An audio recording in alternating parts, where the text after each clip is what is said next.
Bom dia, boa tarde, boa noite, principalmente, boa noite para aqueles que estão nos assistindo ao vivo. Que a paz de Cristo esteja conosco. Gravando essa palestra através do Centro Espírita Capitão Vendramini, que nos dá essa oportunidade de levar ao espírita ou aqueles que são simpatizantes com a doutrina espírita um pouco do Evangelho do Cristo. Lembrando que nossas palestras sempre vão ao ar aos domingos e às terças, às 19 horas, pelos nossos canais tanto do YouTube como também do Instagram.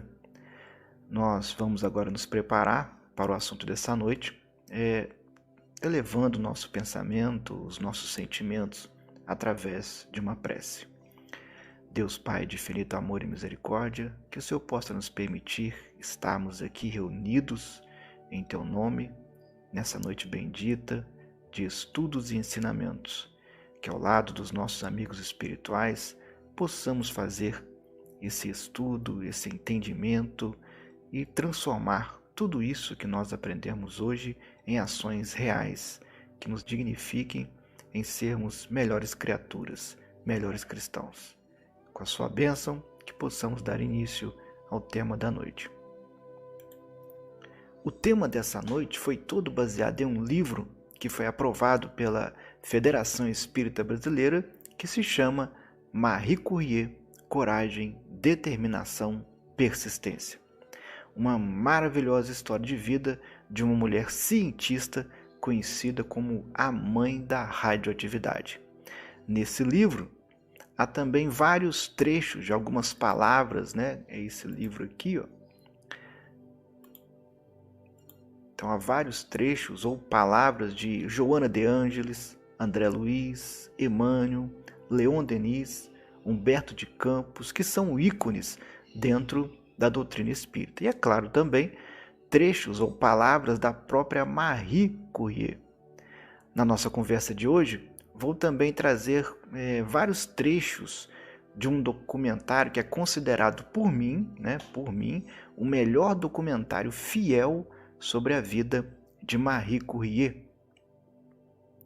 É uma série, na verdade, de documentários em 13 episódios de 26 minutos. Então, são vários trechinhos pequenos que eu trouxe desse documentário, que em português chama A Saga do Prêmio Nobel, para a gente poder entender melhor um pouquinho da vida de Marie Stradlavska-Curie. E a gente começa com um trecho de Joana de Ângeles. O bem é tudo quanto estimula a vida, produz para a vida, respeita e dignifica a vida. O mal é toda a ação mental, física ou moral que atinge a vida perturbando-a, ferindo-a, matando-a. Joana de Ângeles, do livro Lampadário Espírita. Mas por que desse texto iniciando essa obra que vai falar, que vai contar a história de vida de Marie Curie? Porque resume basicamente toda a história de vida de Marie Curie, que é uma história de vida baseada no bem, E Marie Curie vai dizer: cada pessoa deve trabalhar para o seu aperfeiçoamento e, ao mesmo tempo, participar da responsabilidade coletiva por toda a humanidade. Então, olha que espetáculo, Essas palavras de Marie Curie vai totalmente de acordo com a doutrina espírita. Não é à toa que a FEB aprovou esse livro.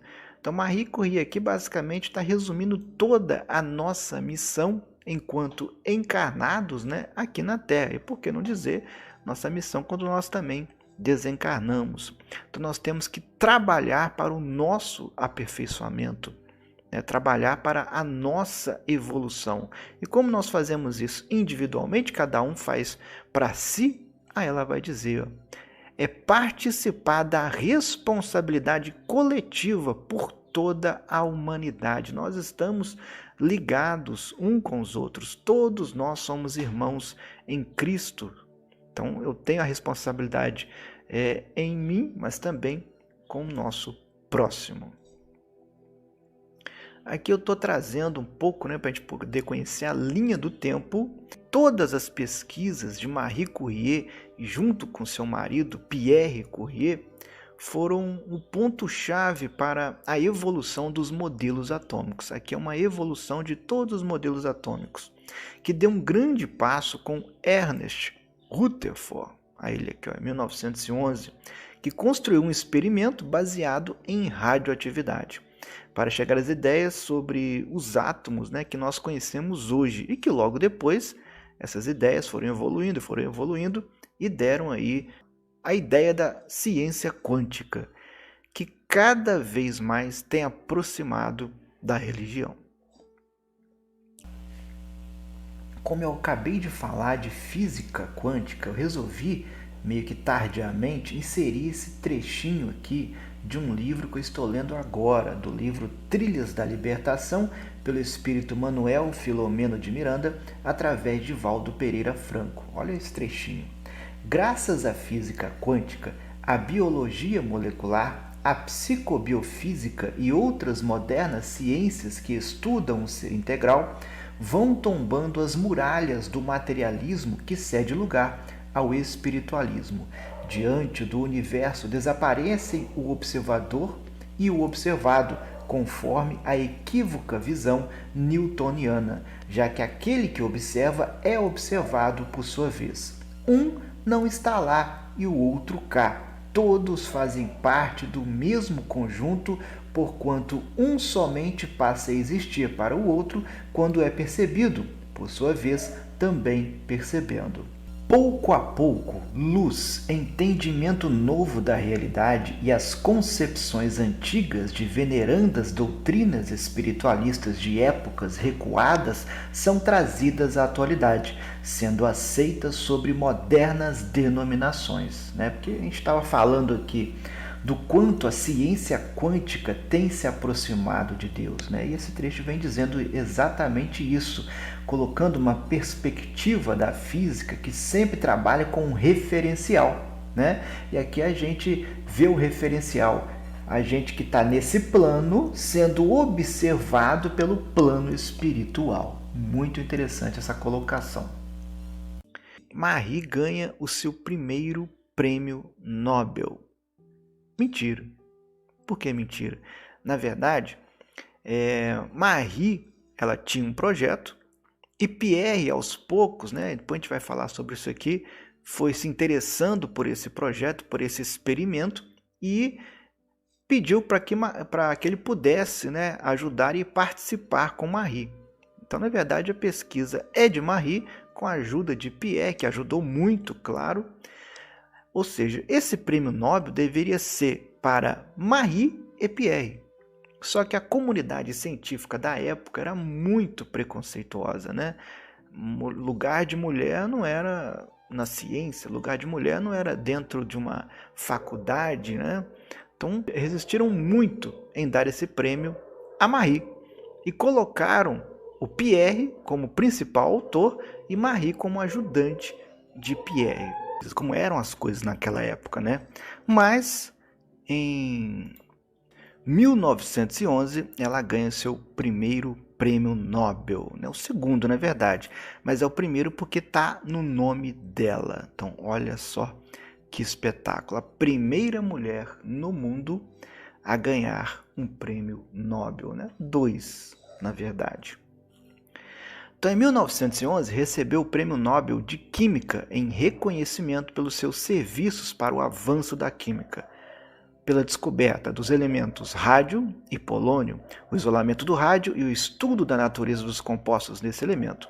Como uma atitude, olha que espetáculo, como uma atitude desinteressada, não patenteou o processo de isolamento do rádio, permitindo a investigação das propriedades deste elemento por toda a comunidade científica. Poderia ser milionária, mas abriu mão de recursos materiais, embora fosse muito pobre, em favor da humanidade. Então, olha só o exemplo do bem, né, que Joana de Anjos falou no comecinho desse livro. Ela poderia ser milionária, vender a patente, ficar muito bem de vida, só que na cabeça dela não era o certo. A ciência tem que estar ao alcance de todos para ajudar a humanidade. Senão ela não tem por que existir. Então, olha que exemplo de vida. Ficava a pergunta de onde provinha a energia. É bem verdade que mínima, liberada constantemente pelos compostos do urânio sob a forma de radiações. Decidi então realizar uma pesquisa sobre este assunto. Mas onde poderiam ser realizadas as experiências? A estudante não tem laboratório. O diretor da Escola de Física e Química, onde Pierre é professor, a autoriza a utilizar uma sala envidraçada no térreo que serve de almoxarifado e sala de máquinas. No verão, o calor é tórrido e no inverno, mal é aquecido. Então, olha as condições que ela trabalhava. E poderia trabalhar em condições muito melhores se ela se vendesse, vamos dizer assim, para poder dar continuidade à sua ciência e também ter uma condição de vida melhor. No leito de morte, entrevistada com muita febre e dor vencida pelo câncer, né, gente, ela trabalhou com elementos radioativos. Não tinha ideia, a princípio, o que aquilo poderia causar no corpo. Então, a gente pode dizer que Marie deu a sua vida pela ciência e pela humanidade. Ela sorriu e disse que havia uma voz dentro dela que dizia: vai, Marie, trabalhe e estuda. O que você vai fazer ajudará a humanidade inteira. E acrescentou: quando reduzimos quase 8 toneladas de Pet Blender, que é um minério, para extrair uma quantidade muito pequena de rádio, sabia que sacrificava a saúde. Mas a voz dizia: vai, Marie, e finalizou: mesmo o vento gelado e as temperaturas abaixo de zero naquele barracão não me afastaram. Primeiro veio o rádio, depois o polônio. Hoje estou aqui e a voz ainda fala dentro de mim. Sinto que agora vou-me para a luz. E estou feliz. Ou seja, cumpri a minha missão. Que era a missão dela, com certeza, né? Trazer tanto avanço e ajudar, né? Graças a Marie, nós temos aí o tratamento para o câncer. Né? Vamos continuar falando muita coisa sobre ela. André Luiz, no livro Ação e Reação. O bem, meu amigo, é o progresso e a felicidade. A segurança e a justiça para todos os nossos semelhantes e para todas as criaturas de nossa estrada. Nossa decida cooperação com a lei a favor de todos, e ainda mesmo que isso nos custe a renunciação mais completa. E, mais uma vez, né, gente? Tá falando de Marie Curie, né? O bem, pessoa que trabalhou para o bem, que não se vendeu, que renunciou, né, à sua vida realmente na matéria, né, na materialidade, para ter mais pela ciência, e ajudou a humanidade. Emmanuel também. A criatura interessada na produção de reflexos mentais protetores de sua senda não dispensará o entendimento por alicerce do trabalho renovador, entendimento que simbolize fraternidade operante. Quem trabalha para o bem, quem trabalha com esse pensamento de ajudar não a si, né, só, mas também a todos que estão à nossa volta, com certeza tem um amparo da espiritualidade maior. Esse texto está no livro Pensamento e Vida. E Marie Curie: nada na vida deve ser temido, somente compreendido. Agora é hora de compreender, mas para temer menos. Também que pensamento maravilhoso, né? E ela, na época, poderia ter temido muitas coisas, o preconceito, as pessoas que, né, os cientistas homens que não gostavam que uma mulher estivesse ali agindo naquele ambiente. Vamos agora começar a contar um pouquinho da história de vida, né? Tem que lembrar que nessa época a Polônia estava sob o domínio russo e muitos poloneses já haviam sido exilados para a França e outros para a América do Norte. A família de Marie passava por dificuldades, mas como também todas as famílias da Polônia. 7 de novembro de 1867, na Polônia, Maria Tarnowska. Os pais eram professores num colégio em Varsóvia. Aos 10 anos de idade, a mãe contrai tuberculose e o pai perde o emprego, como muitos outros poloneses da época. Aos 12 anos, sua mãe morre e sua casa vira uma pensão, onde Maria, aí eu coloquei de acordo como está no livro, né, já portuguesando, né, a Marie, trabalha para ajudar, tendo pouco tempo para os estudos. Aos 15 anos, forma-se com louvor e ganha uma medalha de ouro. Devido ao trabalho e estudo excessivo, teve a saúde enfraquecida e foi morar com os tios, com condições pouco melhores perto da fronteira da Ucrânia. Conviveu com a tia que considerava a educação para todos, até para as mulheres. Maravilha, né? Foi bem conduzida. Ao final daquele mesmo ano, com a saúde restabelecida, volta para Varsóvia e encontra sua família na total miséria. E resolve trabalhar para ajudar. Como sempre, né? Com esse intuito de ajudar. Frequentou uma escola livre, clandestina, que propiciava curso superior para as mulheres. Então, olha que época, né, gente? A mulher, para poder estudar, tinha que ser clandestinamente, tinha que se esconder.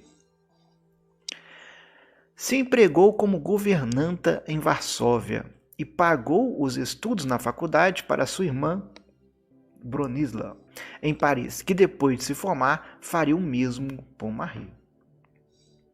Família, né? Fantástico, exemplo de família. Maria trabalhava exaustivamente e no tempo livre colocava os estudos em dia. Se apaixonou pelo filho do casal, donos da casa em que era governanta. Ambos adoravam matemática, mas sua posição não permitiu que o relacionamento fosse muito longe.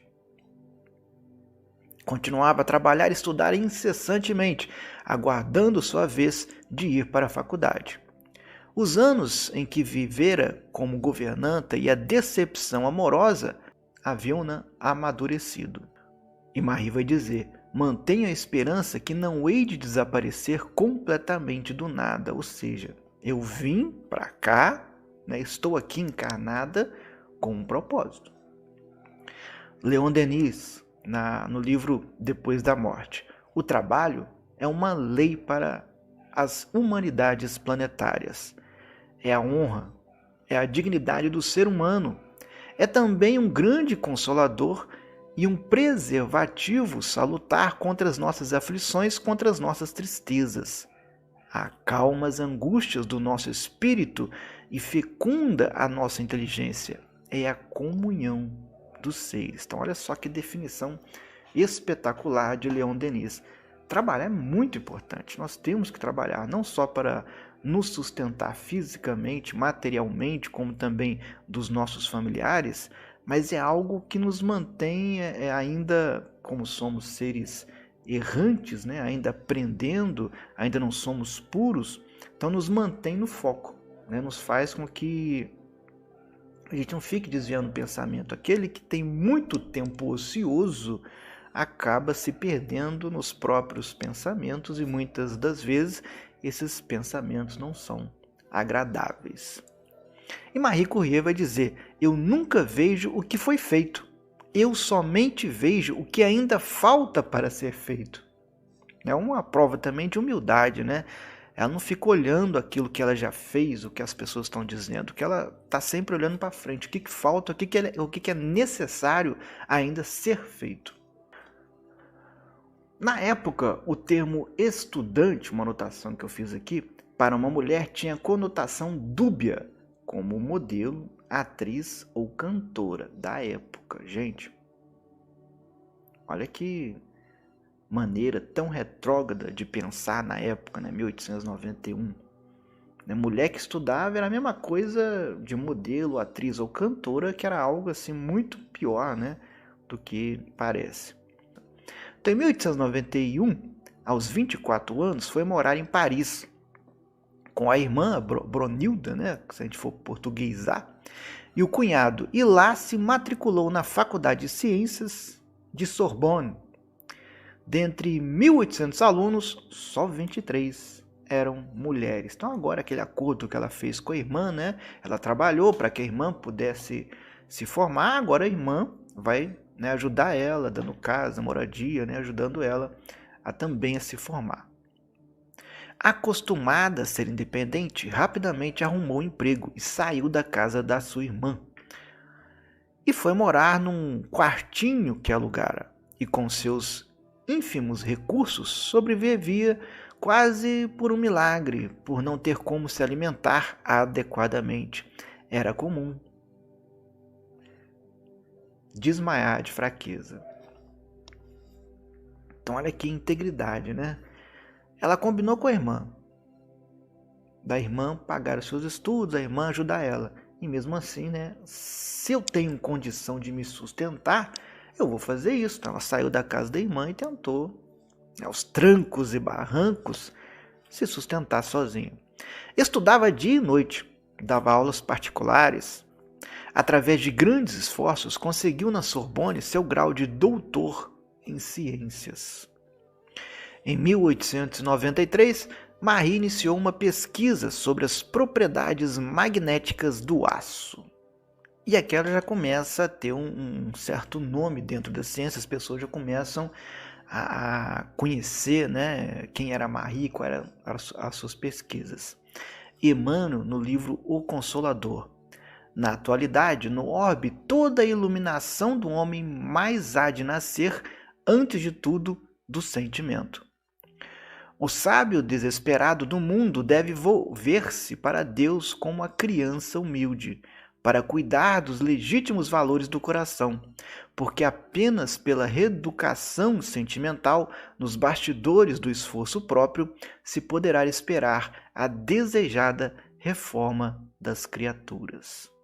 Fantástico. Isso aqui também resume um pouco da vida de Marie Curie, né, que demonstra aquela pessoa, né, aquele espírito iluminado que veio com essa missão de trazer a ciência, né? Por isso que ele fala o sábio, né? Mas também uma mulher que se preocupa com o próximo, né? Então ela tem também esse valor sentimental, porém Marie não tinha interesse religioso, ela não pertencia a nenhuma religião. Marie Curie, um cientista em seu laboratório, não é um mero técnico, é também uma criança que confronta os fenômenos naturais que a impressionam, como faziam os contos de fada, né? E ela era uma pessoa que, para ela, ciência era tudo, né? Ao final de 1893, foi convidada, junto com outro professor, Pierre Curie, que depois vai se tornar o marido dela, na pesquisa do efeito do calor nas propriedades magnéticas. Pierre e Marie passavam muito tempo conversando sobre ciência e a afinidade entre eles crescia. E em 1895 se casaram, né? Vamos ver aqui um trechinho do documentário. Pierre é um físico de 35 anos que já fez importantes descobertas no campo dos cristais e do magnetismo. Havia entre sua concepção das coisas e a minha, apesar da diferença dos nossos países de origem, um parentesco surpreendente que poderia ser atribuído talvez a uma certa analogia na atmosfera moral da família na qual cada um de nós havia crescido. O pai de Pierre, Eugène Curie, é médico, antigo comunista, republicano convicto e jardineiro nas horas vagas. Para evitar que a escola tolha a criatividade de seus filhos, ele confia sua educação a professores particulares. Bacharel aos 16 anos, Pierre adquire seus conhecimentos em física graças a um esforço pessoal e se forma com louvor. Ele pensa até em ficar solteiro para se dedicar de corpo e alma à física. Mas depois do seu encontro com Marie, ele muda de ideia. Ele encontra nela a companheira ideal com quem irá dividir sua paixão.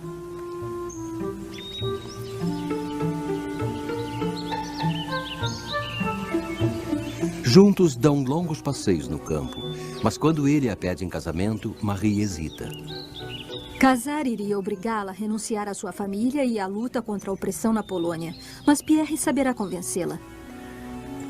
Seria belo passar a vida um ao lado do outro, hipnotizados por nossos sonhos. O seu sonho patriótico, o nosso sonho humanitário e o nosso sonho científico. Eles se casam em 1895. Levam uma vida simples com o salário de professor de Pierre. Marie continua se preparando visando um cargo de professora. Eles recebem como presente de casamento 2 bicicletas e dedicam suas férias a passeios bucólicos. Nós vivíamos muito unidos, nossos interesses eram comuns em todas as áreas. Experiências teóricas, trabalhos de laboratório, preparação de cursos ou exames. É interessante que tanto Pierre como Marie não tinham esse planejamento, né? Eles não queriam se envolver em casamento com pessoas, eles tinham essa ideologia de que eles vieram para a ciência, então não podiam se envolver com sentimentos, com amor, mas almas gêmeas que eram, como nós vimos aqui, acabaram se envolvendo. Marie continuava a estudar porque era seu propósito o mais elevado certificado francês para atuar no magistério. Os estudos eram tão sérios que eles não se davam direitos às atividades recreativas, somente os passeios de bicicleta. Então, mesmo contrariando essa regra que eles assumiram para eles, de não se envolver sentimentalmente com outras pessoas, eles continuavam o foco. Então, não podemos ficar saindo e tal. O foco é a nossa missão, é o estudo, é a ciência, mas ninguém é de ferro para poder... vamos dizer assim, aliviar a mente, davam ali os seus passeios de bicicleta. Marie obteve o primeiro lugar no exame de física e o segundo lugar no de matemática. Em 1897, deu à luz a sua primeira filha, Irene. Em 1896, Ewan Hodgkin, se é assim que pronuncia, descobriu uma radiação luminosa que deu o nome de raio-x e tirou a radiografia da mão do famoso anatomista von Kuliker. A gente tem que entender que não só o Ewan, como também todos os outros cientistas que começaram a entrar nesse ramo da radioatividade, eles não sabiam que a exposição excessiva aos raios-x ou qualquer elemento radioativo iriam causar leucemia. Como não patenteou, o Ewan, ele não enriqueceu. Ele acreditava que essa descoberta deveria ser usada em benefício de toda a humanidade. E olha o fim dele, gente? É impressionante como a gente tem que seguir os exemplos dessas pessoas do passado, esses cientistas do passado. Em 1923, ele morreu na pobreza, devido à inflação alemã. Não só ele, mas como muitos daquela época. Mas ele teve aquela oportunidade de se enriquecer se ele vendesse a patente. Não vendeu, porque ele acreditou no certo, acreditou no bem, mas acabou morrendo por causa disso. Em 1901, ele ganhou o Prêmio Nobel em Física e se recusou a patentear os raios-x. Henri Becquerel, químico francês inspirado por Ewan, experimentava os famosos raios-x, trabalhava agora com o elemento urânio. E agora, gente, começa toda a caminhada, todo o interesse de Marie e Pierre pela radioatividade, por esses elementos radioativos. Começa agora com Henri Becquerel, que começou com isso através do Ewan. Marie, procurando assuntos agora para sua tese de doutorado, se interessou pelos experimentos de Becquerel. Então, olha o que Marie vai dizer. Não era possível que a radiação fluísse de maneira contínua de cristais, sem que houvesse alguma fonte de energia. Será pelo cristal ao longo de um período? Aqui ela está ainda tentando entender e já se referindo a futuramente que ela vai descobrir da famosa meia-vida dos elementos radioativos. Marie manipulava a pentblenda, mineral altamente radioativo. Descobriu que nele havia um outro elemento que mais tarde daria o nome de polônio, em homenagem à Polônia, que é sua terra natal. O casal convidou para suas pesquisas o químico Eugène Damasheim e após vários experimentos descobriram um outro elemento, o rádio. E aqui um videozinho curto desse momento. Muito interessado pela questão, Pierre Curie abandona seu trabalho sobre cristais. Ele pensava que era provisoriamente e junta-se a mim na pesquisa da nova substância. Eles começam isolando o elemento desconhecido dos outros componentes da uraninita e medem sua radioatividade. Descobrem 2 radioelementos muito mais ativos do que o urânio, o polônio e o rádio, presentes na uraninita como vestígio. Estamos no fim do ano de 1898. Os cientistas se entusiasmam com esta curiosa descoberta e Marie Curie dá-lhe o nome de radioatividade.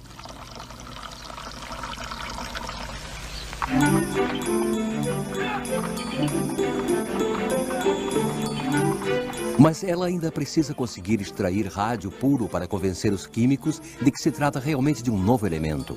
A Escola de Física Química empresta um hangar para trabalhar os resíduos de uraninita que as minas da Boêmia concordavam em vender barato.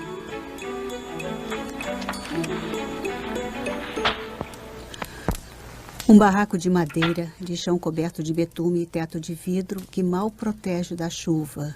Mesas velhas, cadeiras bambas, um fogão velho que mal aquecia e o quadro negro que Pierre gostava tanto de usar. Não há exaustor para os gases tóxicos. É preciso deixar as janelas abertas o tempo todo. Eles dividem o trabalho. Marie ataca a preparação do rádio puro enquanto Pierre estuda a irradiação dos produtos cada vez mais ativos que ela obtém. Às vezes eu passava o dia todo mexendo a massa em ebulição com uma vara de ferro quase do meu tamanho. À noite eu estava exausta. Era um trabalho extenuante transportar os recipientes, despejar os líquidos e mexer durante horas a matéria em ebulição numa bacia de ferro fundido. Não era mole não, né? Marie descobriu o rádio, uma fonte permanente de energia. 1 grama de rádio emitia 140 calorias por hora, o suficiente para ferver a água. E mais um trechinho do vídeo aqui pra gente. Sem um laboratório de verdade e com poucos meios, serão necessários 4 anos até que Marie obtenha rádio puro e possa definir seu peso atômico. No dia 28 de março de 1902, ela escreve na caderneta: Ra é igual a 225,3. A radioatividade do rádio é 1,5 milhão de vezes maior do que a do urânio. Pierre testa os efeitos fisiológicos aplicando a radiação em seu braço. A pele fica queimada, mas se regenera. Ele alerta os médicos do Hospital Saint-Louis que testam os efeitos do rádio em células cancerosas. Elas são destruídas. Quando a epiderme volta a se formar, ela está sadia. É o início de uma terapêutica, a Curie-terapia. Industriais querem explorar o rádio, mas os Curie se recusam a patentear a descoberta, pois consideram que as descobertas fundamentais pertencem a todos. Uma atitude que muitos de seus amigos qualificaram como irrealista, quando se sabe que o grama de rádio iria custar de 6 a 7 milhões de francos em 1920. Quando lhe é proposta a Légion d'honneur, Pierre Curie recusa esta alta distinção. Queira, por favor, agradecer ao senhor ministro e informá-lo de que não sinto necessidade alguma de ser condecorado, mas que tenho enorme necessidade de um laboratório. Em 1903, Pierre e Marie Curie recebem o prêmio Nobel juntamente com Henri Becquerel pela descoberta da radioatividade e das radiações. Pierre teve que insistir junto à comissão de seleção para que Marie pudesse dividir o prêmio com ele. Nenhuma mulher até então havia recebido essa distinção. Os Curie se tornam um casal emblemático, mundialmente reconhecido. No mesmo ano, Marie defende sua tese de doutorado na Sorbonne. Uma instituição eminentemente masculina. Não se pode esquecer que, na época, Octave Mirbeau escrevia: a mulher não é um cérebro, ela é um sexo, o que é muito mais bonito. Ela obtém o título de doutor em ciências físicas com as felicitações do júri. Pierre, por sua vez, é eleito para a Academia de Ciências. Ele se torna professor na Sorbonne em 1904. Aqui a gente então observa, né, o desprendimento material de Pierre, né, a alma gêmea de Marie, que não queria ser agraciado, ele não queria ser, né, condecorado, vamos lá, festa e tal, não. Como ele também não vendeu, né, tanto ele quanto Marie não patenteou, eles não tinham condições financeiras. Então a única coisa que ele pediu foi: eu quero um laboratório para eu poder trabalhar melhor. Então uma pessoa que não estava interessada em fama, fortuna, mas em sim na ciência, e uma ciência para todos. Joana de Anges, no livro Desperta e Seja Feliz. A família universal reúne todos os seres em um só grupo, que se inicia no clã doméstico.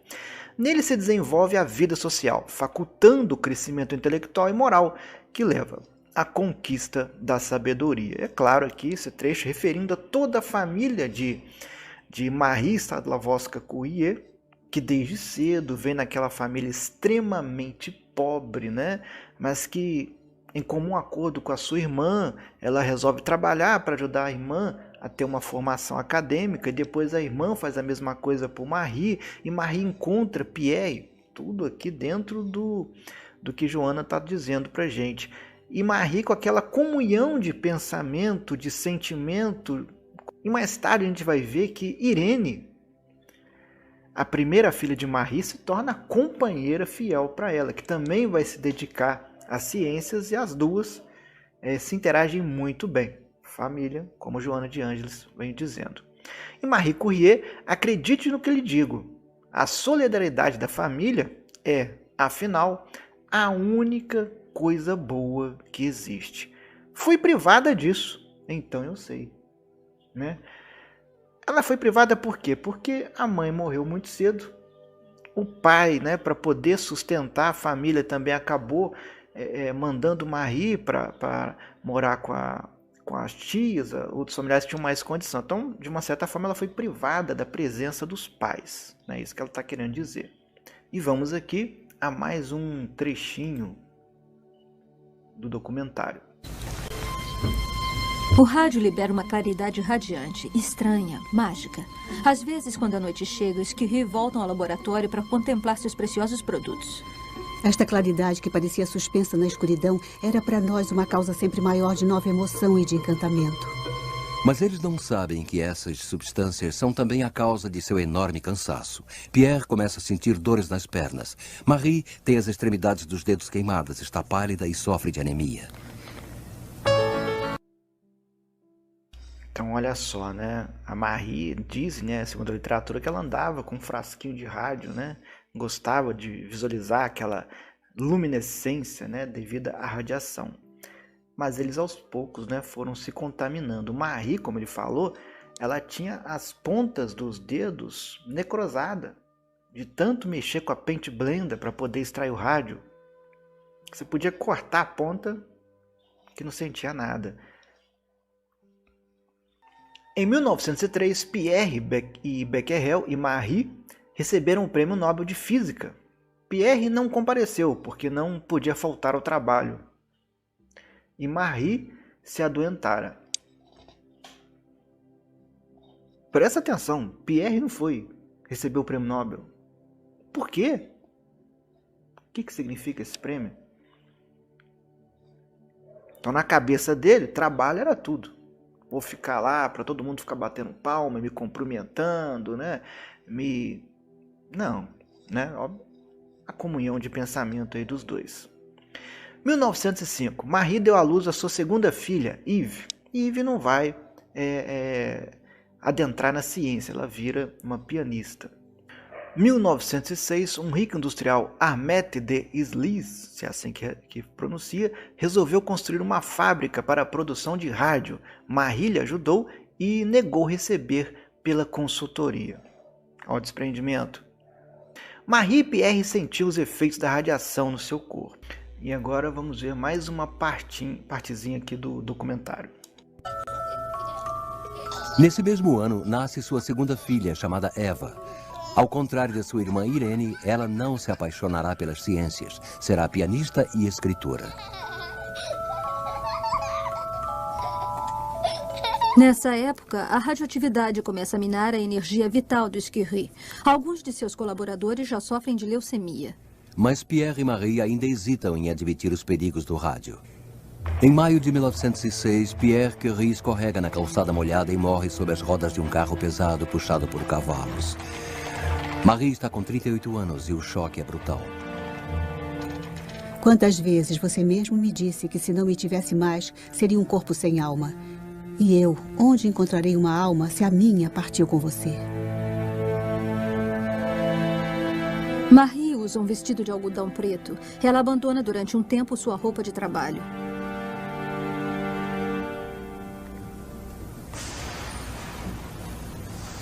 Menos de um mês após o drama, ela encontrará as forças necessárias para assumir a cadeira de Física Geral de Pierre na Sorbonne. Ela receberá o Nobel pela segunda vez em 1911, desta vez em Química, e sem dividi-lo, por ter isolado o rádio e determinado seu... E, essas duas almas gêmeas, depois do desencarne de Pierre, acabam se separando. Em 1911, recebe o segundo Prêmio Nobel de Ciências e desta vez ela pôde ir a Estocolmo receber a medalha. Na verdade, ela foi aconselhada a não ir, porque seria um escândalo uma mulher receber um Prêmio Nobel, melhor que fosse na surdina, escondida, Então ela teve muita gente pressionando para ela não ir, mas ela foi. Por quê? Para poder se ostentar, para receber homenagem? Não. Para dar o exemplo, para poder mostrar que mulher pode, sim, estudar, ter essas premiações que os homens também tinham. Em dezembro do mesmo ano, foi internada e a partir daí começou a sofrer de muitas enfermidades que a debilitavam. Ela e os médicos não entendiam essas sucessões de doenças decorridas da exposição excessiva da radiação. Então eles ainda não tinham essa compreensão dos males que o excesso da exposição à radiação trazia ao nosso organismo. Emmanuel, no livro Coragem. Para que obtenha saúde, paz, afeto e compreensão, liberdade e simpatia, cultura e trabalho, não prescindes de uma alavanca da qual nem sempre te lembras nas petições à providência divina. A alavanca da coragem, a coragem de servir e de viver. Mais uma vez falando desse momento de Marie, que já começava a ficar adoentada, acamada, mas como a gente viu ela dizendo antes, aquela vozinha continuava, levanta, vai, continua, você ainda tem mais coisa para fazer. Essa coragem, essa determinação dela que era contínua. E Marie, nas suas palavras, às vezes a coragem me falta e penso que devo trabalhar e me dedicar à jardinagem, mas fico presa por 1000 vínculos. Também não sei se, mesmo escrevendo livros científicos, eu suportaria viver sem o laboratório. A missão dela, Foi com imensa preocupação que Marie acompanhou os primeiros instantes da deflagração da Primeira Guerra Mundial em 1914. Iniciou uma pesquisa com raio-x que deram como resultado uma máquina de raio-x portátil. O primeiro pensamento de Marie foi o de verificar de que modo ela poderia fazer algo em benefício dos que lutavam nos campos de batalha. Então Marie, ela teve essa ideia, a gente vai ver aqui vamos ver aqui no vídeo primeiro, depois a gente fala. 14, a guerra é declarada. Um problema preocupa os médicos. Só os grandes hospitais estão equipados com aparelhos de raio-x. Mas precisa-se desses raios no campo de batalha para localizar as balas e os estilhaços de bombas nos feridos. É Marie que encontra a solução. Ela forma uma frota de carros munida de aparelhos de raio-x. Ela também utiliza o radônio, gás emitido espontaneamente pelo urânio. Sua filha Irene, então com 17 anos, reúne-se a ela e se torna sua assistente. Os 20 e poucos carros que elas conseguem criar realizam vários milhões de radiografias. Os combatentes chamam carinhosamente esses carros de os pequenos Curies. Aqui não vai contar, mas na verdade isso que ela fez foi muito difícil de conseguir. A gente tem que lembrar que era uma família pobre, eles não tinham condições de comprar carros, de fazer isso, de construir máquinas de raio-x. Ela pediu ajuda ao governo. E foi muito difícil o governo dar essa ajuda. E ela teve que ameaçar o governo da época ali a ir para a imprensa. Falou, eu quero fazer o bem, eu não gosto da guerra e tal, mas eu quero ir lá fazer o bem. Só que para isso eu preciso de alguém que me custeie, que me ajuda a comprar esses carros e tal, fazer as máquinas, Então foi ali uma luta acirrada para que dessem aí esse custeio para Marie e a sua filha, claro. Apesar de muito jovem, Irene tornou-se responsável pela área de radiologia de um hospital anglo-belga situado bem próximo da ilha de Frente. Terminada a guerra, Marie tornou-se diretora do Instituto de Rádio, tendo como assistente sua filha Irene. O instituto era destinado a pesquisas sobre radioatividade e suas aplicações. Em 14 de maio de 1921, Marie foi convidada a ir aos Estados Unidos, no Vassar College, em Nova York, onde fez um discurso sobre o rádio. Então aqui a gente já começa a verificar que o nome, Courrier, o clã Courrier, como a gente vai ver, começa a ficar famoso em todo o mundo. O rádio é mais de 100 mil vezes mais valioso do que o ouro, mas não podemos esquecer que, quando o rádio foi descoberto, ninguém sabia que seria útil nos hospitais. E isso é uma prova de que o trabalho científico não deve ser considerado do ponto de vista da sua utilidade direta. Tem de ser feito por si mesmo, por amor à beleza da ciência. E a seguir, há sempre a possibilidade de uma descoberta científica vir a tornar-se tal sobre, como o rádio, um benefício para a humanidade. Então, fazer ciência não pode ter a ver com ostentação, em ganhar muito dinheiro, em ser muito famoso. Tem que ser vista como um bem, um benefício para a humanidade, como era a maneira de ver de Marie, do seu marido, e de outros cientistas da época, não todos. A Marie Curie vai dizer: a nossa sociedade, onde reina um desejo amargo de luxo e riqueza, não entende o valor da ciência até hoje.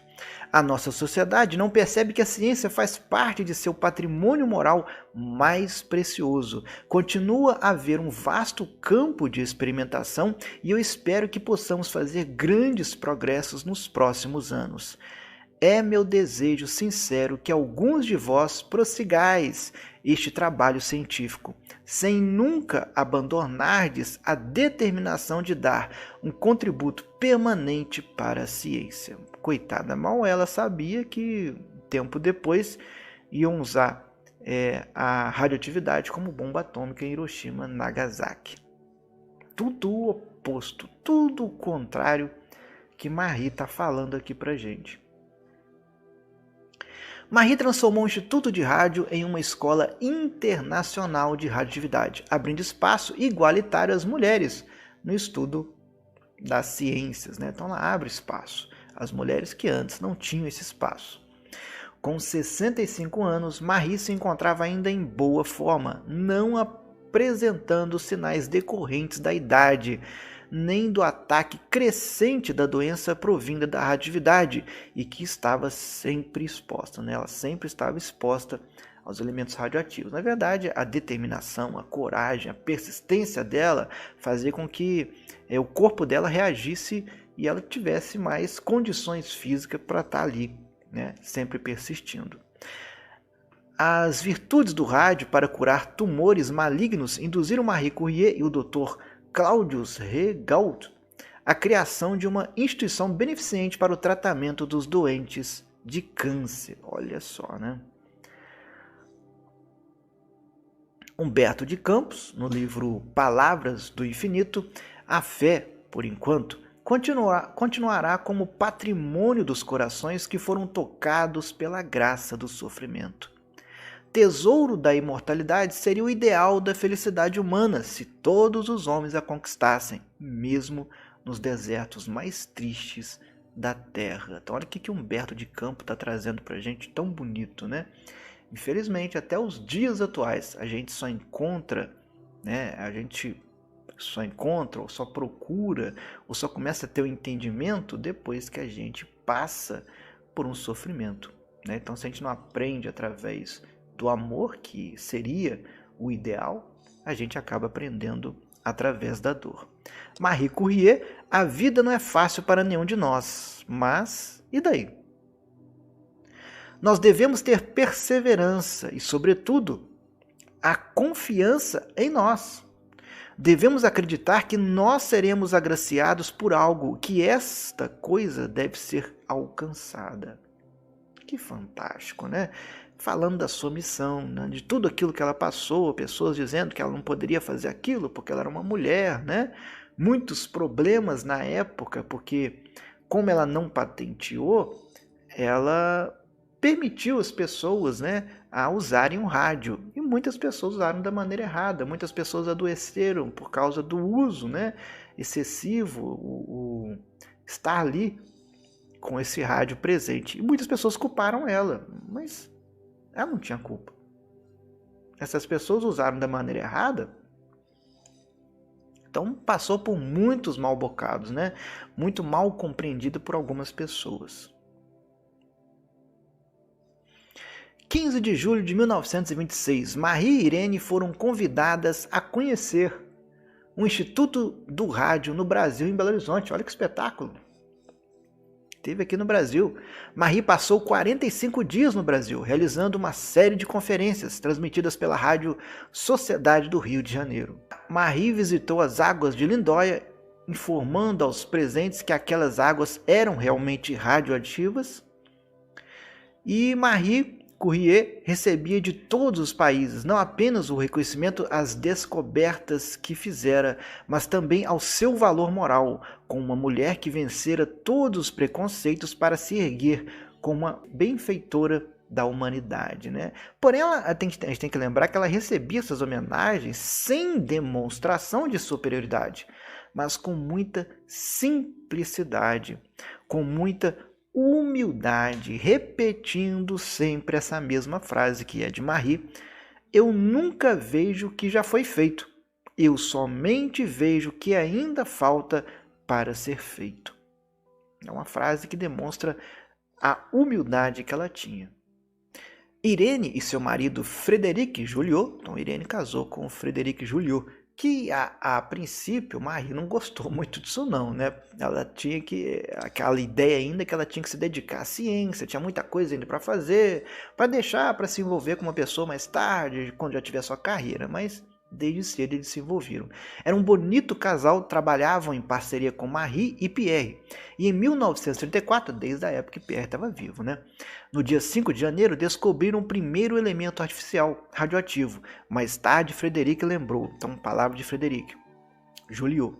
Nunca esquecerei sua expressão de intensa alegria quando Irene e eu mostramos o primeiro elemento radioativo artificialmente produzido num pequeno tubo de vidro.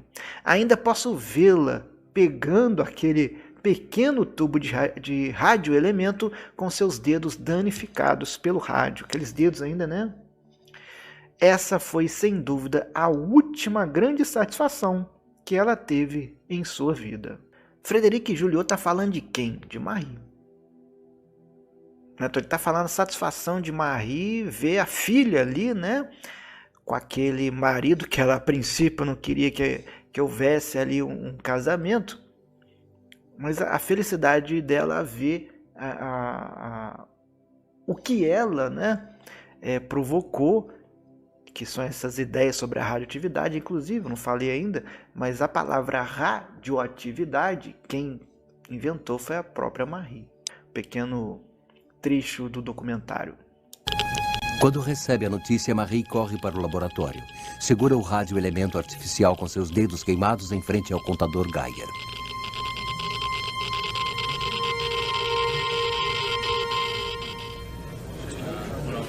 Irene e Frederic Joliot-Curie recebem um prêmio Nobel em 1935 pela descoberta da radioatividade artificial.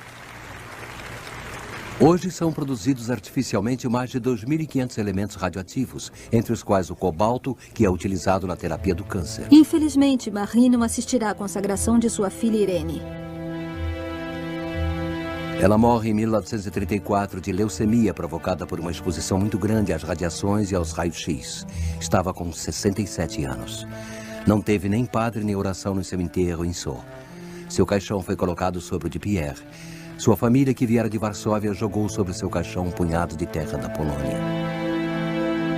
Ele fala que não teve padre, não teve nada, porque Marie não era ligado, né, intimamente a nenhuma religião, né? Em 1939, sua filha, Yves, publicou a biografia de sua mãe, que se tornou um best-seller, sendo traduzido para vários idiomas. E é com certeza essa biografia que deu, né, toda a história que a gente está contando, que foi publicado também pela FEB nesse livro, né, uma pessoa que é um exemplo de coragem, determinação e persistência, né? E é por isso que esse documentário que eu estou sempre passando alguns trechinhos é chamado de O Clã Courrier. Né? O clã, por quê? Marie, seu marido Pierre, Irene, que também junto com Frederic Joliot vão ganhar o prêmio Nobel, sempre dentro dessa linha, né, de estudo sobre a radioatividade. Em 1990, durante o período da hiperinflação, sua efígie foi impressa nas notas de 200, não sei pronunciar isso, zloty, sei lá, aí ó, uma homenagem, né, considerável. E para terminar, olha o que Albert Einstein vai dizer, né, também nesse livro maravilhoso que é a base aqui do nosso estudo. Agora que terminou a vida de uma personalidade tão notável como a senhora Courrier, as recordações que temos dela não se devem limitar ao que os frutos de seu trabalho deram à humanidade.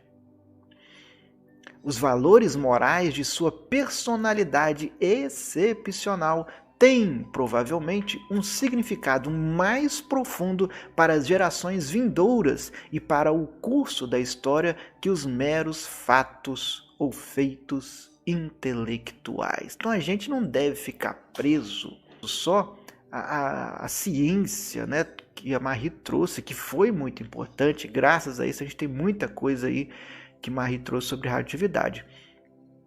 Mas a gente tem que se espelhar, como eu falei no começo aqui, do exemplo de vida, e que os cientistas de hoje e os cientistas do amanhã tenham esse pensamento de Marie, que possam usar a ciência em favor da humanidade e não usar a ciência em benefício próprio para poder se enriquecer, viver na ostentação ou para ter muita fama e ser agraciado, né, e ir lá receber o prêmio Nobel, dar muitas entrevistas e ser famoso, né?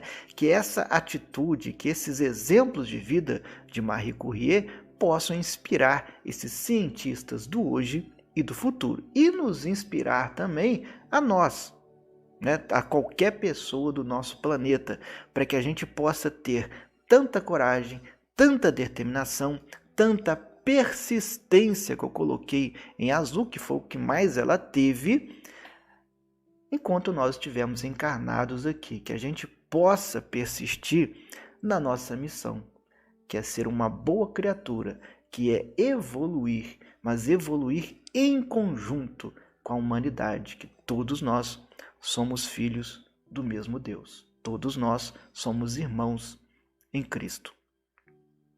Obrigado por você que assistiu aí ao vivo, por vocês que assistiram depois.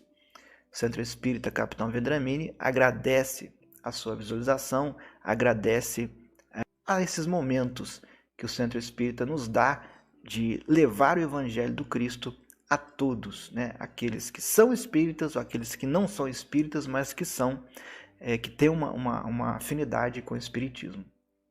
Que Deus nos ilumine, que Deus nos abençoe. Não se esqueçam de curtir tanto no Instagram como também no nosso canal do YouTube. Que Deus nos ilumine.